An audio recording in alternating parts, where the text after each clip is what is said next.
Pasyal muna kami mga bay.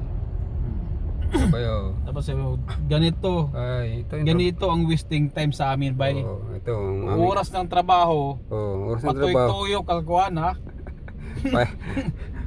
Patuyok niya yo. Patuyok lang yan bay.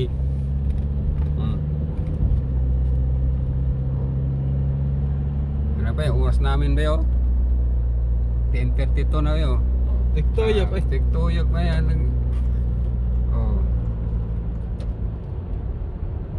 Saan ka pa? Oh. Saan ka pa? Diris ko yung kumanak, bay. Ay, dire? Ano eh? Tiyara tayo. Dire.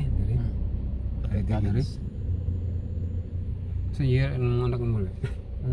Sa year, yung kamuhuran? Year 13 naman. Yung kamuhuran mo? Hindi, yung Mugangan? Ha? Yung babae. Sa course yung nagkuha niya? Ha? Yung course? Wala pa. Ang high school pa lang? Year 12 siya. Year 13 siya. Sa ato, isang year sa ato ah. Ha? Isang year sa high school. Year 12. 12. Nagdiri abot diri 13 na. I consider din ring ato aday.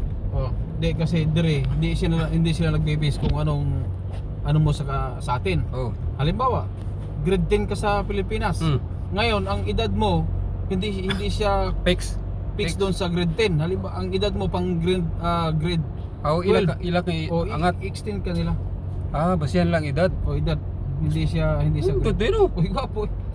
No, kung edad kag mga 18, 17, di taas ng imong course di, imong giskulahan dire. Oh, tapos dire by points by points. Sa imong grade. Oh.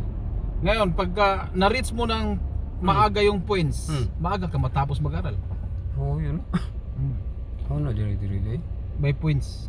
Kahit hindi pa tapos yung taon, pag naaga mong matapos yung Oh, yan. yung points mo. Ito mga driver natin sa Pilipinas tingnan nyo dito. Walang traffic kasi sumusunod sa mga road ko dito sa New Zealand.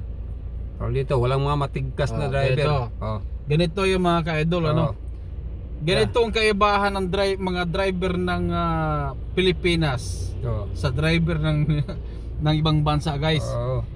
Timo kung gaano ka disiplinadong di ka makakita mga sasakyan na naka-blocking diyan sa intersection.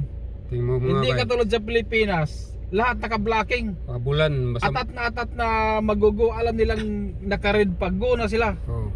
Timo mga guys. Yan ang katungawan sa Pilipinas. Walang mga disiplina yung mga driver.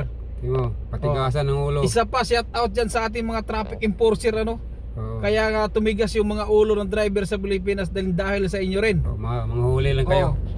Kahit walang kasalanan. Kahit hindi reasonable yung panghuhuli nyo, sasadyain yung hulihin para makapira kayo, mga bugok. Yan talaga pagtira. Yan talaga mga bay, pagtira bay, madali lang kikitain sa mga traffic enforcer pa lang buhaya na.